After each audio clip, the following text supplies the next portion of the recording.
ஒரு பெரிய பணக்காரர் பல ஏக்கர் நிலத்தில் தென்னந்தோப்பு ஒன்றை புதிதாக வாங்கியிருந்தார். அந்த தோப்பில் நூற்றுக்கணக்கான தென்னை மரங்கள் இருந்தன. ஆனால் அதில் ஒரு பிரச்சனை. மரங்கள் செழிப்பாக வளர்ந்திருந்தாலும் அதில் காய்க்கும் இளநீரும் தேங்காயும் மிகச்சிறியதாகவே இருந்தன. எதிர்பார்த்த லாபம் வரவில்லை. பணக்காரர் உடனடியாக நகரத்திலிருந்து விவசாயத் துறையில் தங்கப்பதக்கம் வென்ற ஒரு இளம் விவசாய அதிகாரியை வரவழைத்தார். அந்த இளைஞர் வந்தார். நவீன கருவிகளைக் கொண்டு மண்ணின் தன்மையை சோதித்தார். நீரின் அளவை அளவிட்டார். பிறகு, ஐயா, இந்த மண்ணில் நைட்ரஜன் சத்து குறைவா இருக்கு. அதனால்தான் காய் சிறுத்துப் போகிறது. நான் ஒரு நவீன ரசாயன உரத்தை எழுதித் தருகிறேன். இதை மரத்தை சுற்றி போடுங்கள். அடுத்த விளைச்சலில் தேங்காய் பெரிதாக வரும் என்று மிக நம்பிக்கையுடன் திறமையுடன் கூறினார். பணக்காரரும் சரி என்று ஒப்புக்கொண்டார். அப்போது அந்த தோப்பில் கடந்த 40 வருடங்களாக வேலை பார்த்து வரும் முனுசாமி என்ற முதியவர் குறுக்கிட்டார். ஐயா, என்ன மன்னிச்சிடுங்க. தம்பி படிச்சவர்தான். ஆனா இந்த மரங்களுக்கு இப்ப தேவை உரம் இல்லை என்றார் முனுசாமி. இளம் அதிகாரிக்கு கோபம் வந்தது. பெரியவரே, நான் எத்தனையோ ஆராய்ச்சிகளை படித்துவிட்டு வந்திருக்கிறேன். மண்ணின் அறிக்கை என் கையில் இருக்கு. உங்களுக்கு தெரியுமா இல்லை எனக்கு தெரியுமா என்று கேட்டார். முனுசாமி பணிவாக, தம்பி, நீங்க மண்ண பாத்தீங்க. ஆனா நான் இந்த மரத்தோட வேற பாக்குறேன். இந்த தோப்புக்கு வடக்கே ஒரு பெரிய பாறை இருக்கு. கடந்த 2 வருஷமா மழை குறைவு.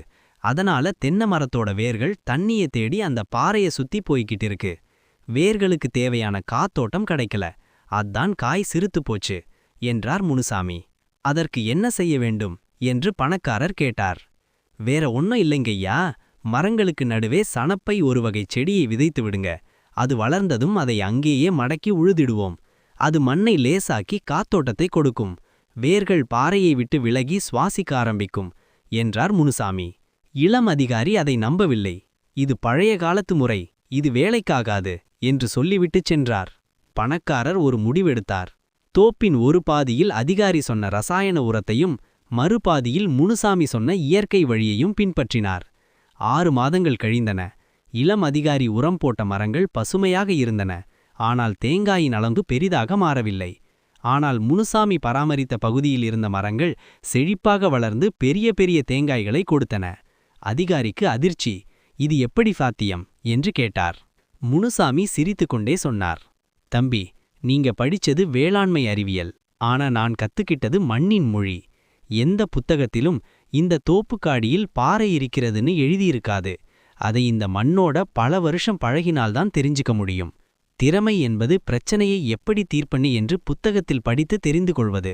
ஆனால் அனுபவம் என்பது பிரச்சனையின் ஆணிவேர் எங்கே இருக்கிறது என்று மண்ணோடு மண்ணாக இறங்கி உணர்வது.